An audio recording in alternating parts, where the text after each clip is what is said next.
जय हिंद दोस्तों। जैसा कि आपने थंबनेल में पढ़ा ही कि जो आज का हमारा टॉपिक वो है यूनिटरी मेथड। तो चलिए इसके कॉन्सेप्ट को समझते हैं। तो देखिए, यूनिटरी मेथड के जो अधिकांश क्वेश्चन है वो तो जोड़ घटाने गुणा भाग द्वारा किए जाते हैं, लेकिन एक जो फॉर्मूला इसमें सबसे ज़्यादा यूज़ किया जाता है वो है MDHE बटे डब्ल्यू या क्यू। तो देखिए, एम का मतलब है मैन।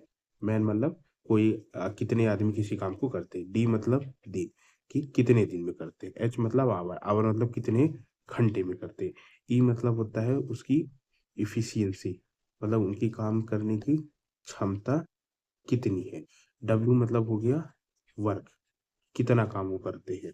और क्यू मतलब हो गया क्वांटिटी, कि उस काम की क्वांटिटी कितनी है। तो अगर हम इसका एक पक्ष का फॉर्मूला देखें तो M1 D1 H1 E1 upon W1 या Q1 is equal to M2 D2 H2 E2 upon W2 या Q2। तो आप इसको MDH मसाला से याद रख सकते हैं। चलिए नेक्स्ट, अब इससे जुड़े कुछ क्वेश्चन करते हैं। देखिए, 6 केले का मूल्य 10 रुपए है, तो 3 दर्जन केले का मूल्य कितना है। तो सीधे 6 केले का मूल्य 10 रुपए है, तो 1 केले का मूल्य कितना हो जाएगा। 6 केले का मूल्य, 1 केले का 10/6। तो अब ये 3 दर्जन बोला था आपको, मालूम है 1 दर्जन में कितने केले होते हैं, 12। तो 3 दर्जन में कितने केले हो जाएंगे, 12 36। तो यहाँ 36 या 3 दर्जन केले का मूल्य कितना हो जाएगा, 10/6 टू 36 6। तो आपका 6 6 × 10 इक्वल टू 60, ये आपका 60 आंसर।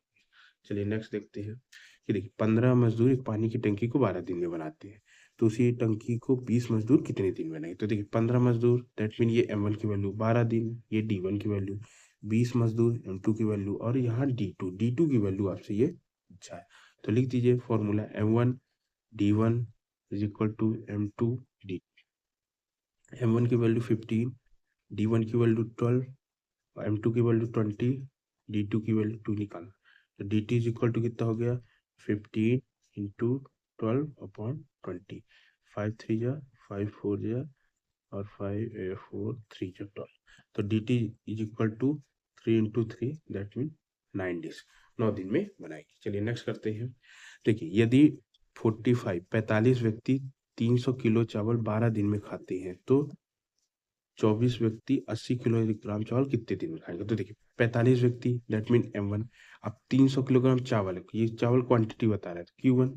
12 दिन D1, 24 व्यक्ति M2, और ये 80 कीजिए तो ये Q2। अब कितने दिन मतलब D2 की वैल्यू निकाल। फॉर्मूला में जाइए, तो मैं M1 D1 और Q कहाँ आता है, Q नीचे आता है, तो Q1 equal to M2 D2 Q2।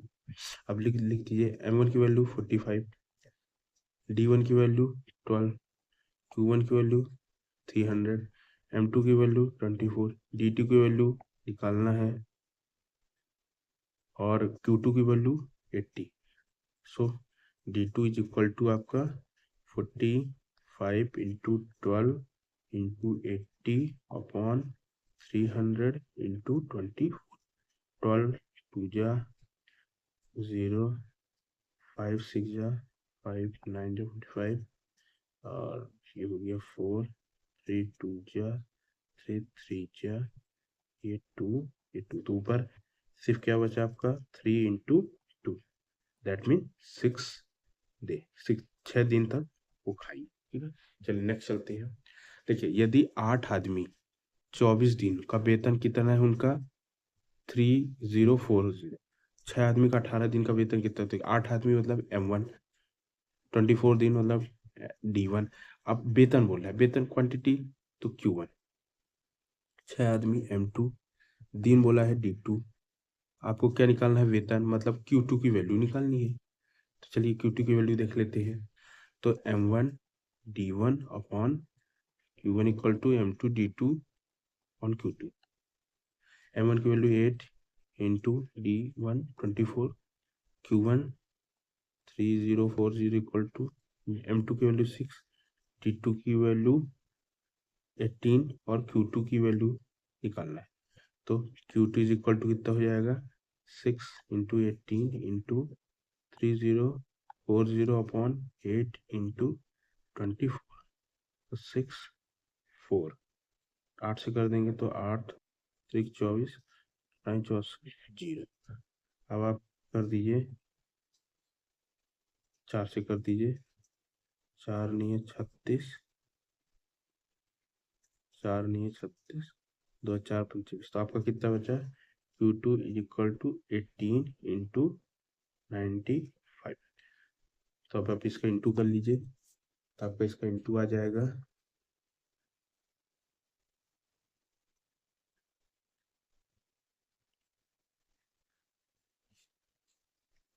1710। That mean ये हमारा आंसर। चलिए नेक्स्ट करते हैं दोस्तों। यदि देखिए 500 सैनिक के लिए 80 दिन की भोजन सामग्री उपलब्ध है। 500 सैनिक का 80 दिनों का भोजन सामग्री। यदि 100 सैनिक छुट्टी पर चले जाते तो अब उनके पास कितने दिनों के लिए भोजन सामग्री बची? तो चलिए देखिए, ये बहुत सरल सा क्वेश्चन है। तो देखिए 500 सैनिक, ये आपका क्या हो गया? M1। 80 ये आपको हो गया D1।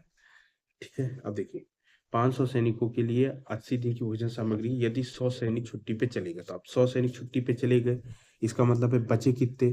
तो M2 की वैल्यू हो जाएगी 500 माइनस 10 मतलब 400। इसको याद ध्यान से करिएगा।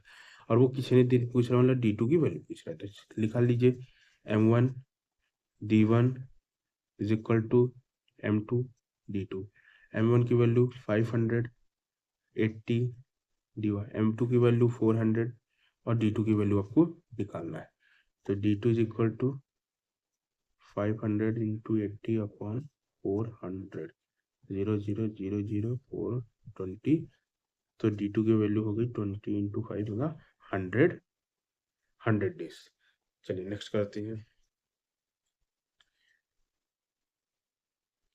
देखिए एक खंभा का 4/7 भाग कीचड़ में धंसा हुआ है।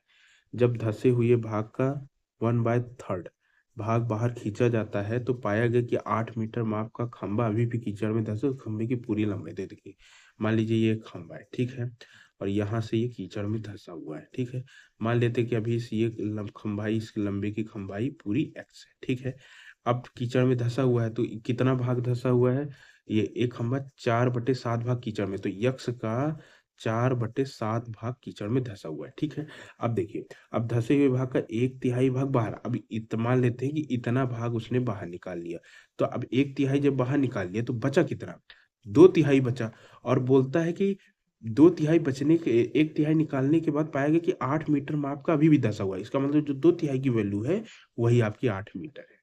तो आप x की वैल्यू निकाल लीजिए, तो x equal to 8 into 7 into 3 upon into, ये हो गया 1, तो x इक्वल टू 21 मीटर, ये आपका आंसर। चलिए नेक्स्ट देखिए, देखिए 800 सैनिकों, देखिए 800 सैनिकों के 754 दिनों की भोजन सामग्री है। ओके, 454 दिन बाद 600 सैनिक चले जाते हैं, तो भोजन सामग्री कितने दिन बची चलेगी? तो देखिए आप मेरे से अच्छे सुनिए। देखिए 800 सैनिकों के लिए 754 दिनों की भोजन सामग्री इतनी थी। अब 454 दिन बाद 600 सैनिक चले गए, मतलब 800 सैनिकों ने 454 दिन भोजन सामग्री खाई, इतने दिन खाई। तो अब बची कितनी? कितनी बची है? 800 सैनिकों के लिए 700 खा लिए तो 300, इसको माइनस कर देंगे कि इतने दिन की थी, इतना यूज कर लिए तो इतना दिन बचा है। इसका मतलब ये हमारे M1 की वैल्यू हो गई, और ये हो गया आपका D1 की वैल्यू, ठीक है। अब देखिए उसके बाद क्या होता है कि 454 दिन बाद 600 सैनिक चले जाए, 600 सैनिक चले गए, तो अब बचे कितने? तो M2 की वैल्यू कितनी हो जाएगी? M2 की वैल्यू हो जाएगी 800 में 600 चले गए तो 200। और अब बोला कितने दिन, मतलब ये D2 आपको निकालना है, तो लिख दीजिए M1 D1 is equal to M2 D2। तो M1 की वैल्यू कितनी हो गई? 800, ये मैंने था मैं। D1 की वैल्यू 300, M2 की वैल्यू 200 और D2 की वैल्यू आपको निकालना है। तो D2 is equal to 800 into 300 upon 200, ये हो गया आपका 4। तो D2 is equal to 4 into 300, that mean 1200, ये आपका आंसर। चलिए नेक्स्ट देखते हैं। देखिए सानू के पास 5 दर्जन टॉफीज है, उसने इनका 1/3 भाग अमितर को, 2/5 भाग अनिल को और 1/12 भाग हमीदा को दे दिया। तो सानू के पास कितनी टॉफी बची? तो देखिए सानू के पास 5 दर्जन टॉफी, मतलब 5 1 दर्जन में 12, मतलब उसके पास 60 टॉफी है। देखिए सानू के पास 60 टॉफियां है, ठीक है।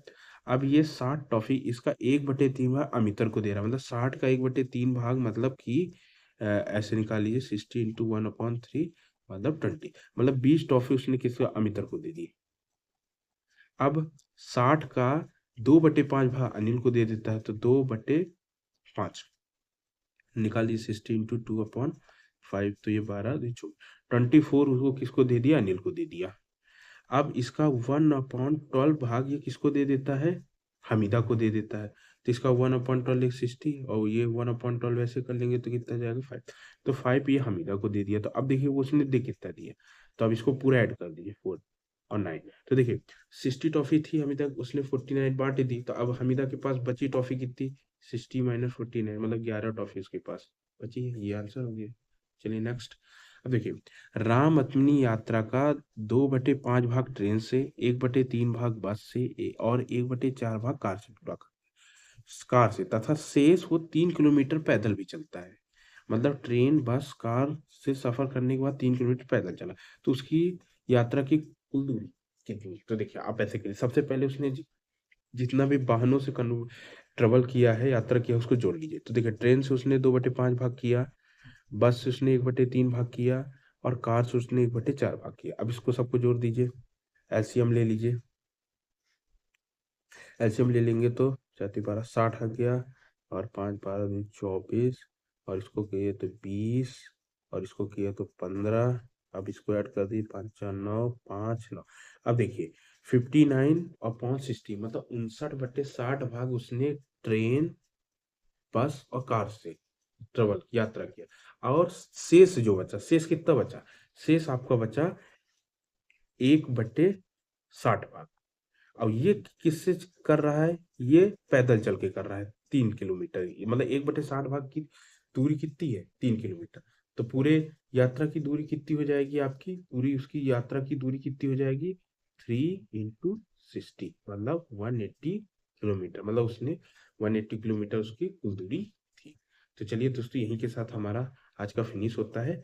आपको वीडियो अच्छा लगे तो वीडियो को लाइक करिए और चैनल को सब्सक्राइब करिए। जय हिंद दोस्तों।